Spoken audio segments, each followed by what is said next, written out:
इते बाबा हो पैया ताकियो गईले हमके बतैती बाबा हो मैया जी के मंदिरवा कता दूर हई बाबा हो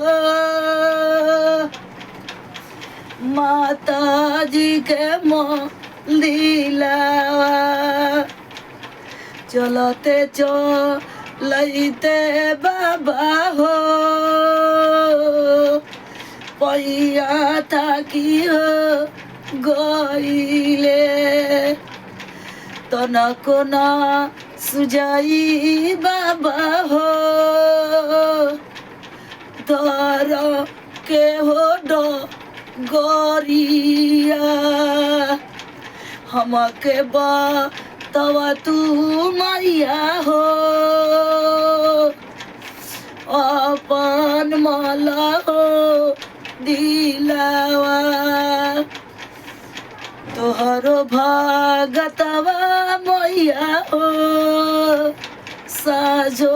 धूप हो ओरिया सुती उठी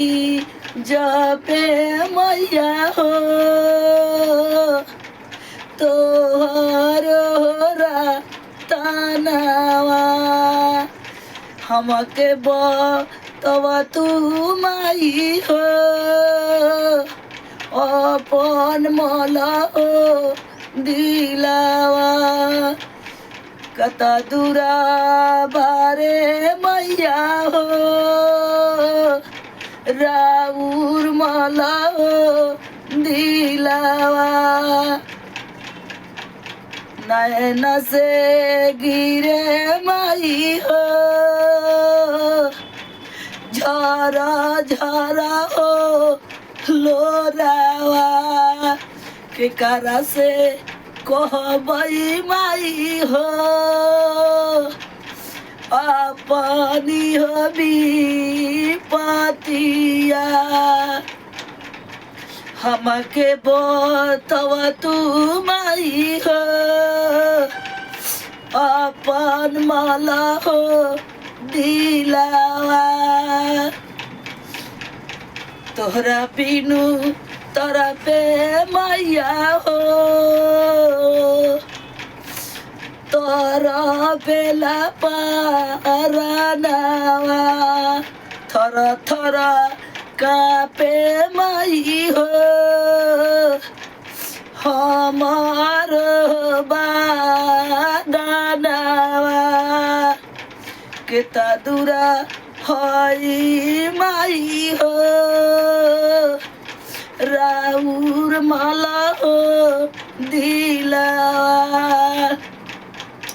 नैना से सूझे ना मैया हो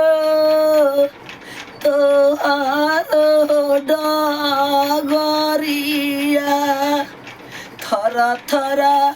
कपता माई हो हमार दानावा दर्शना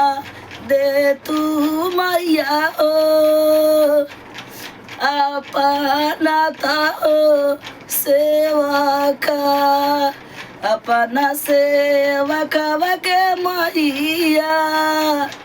दर्शन दे कोई तू। जय माता की जय, माँ शेरा वाली जय माता। हे माँ सही है, सबके विराजमान करिए यही पाता। हाय माता के धन्यवाद माँ। देखिए दीदी लोग जरूर लाइक सब्सक्राइब करो, कमेंट में जय माता।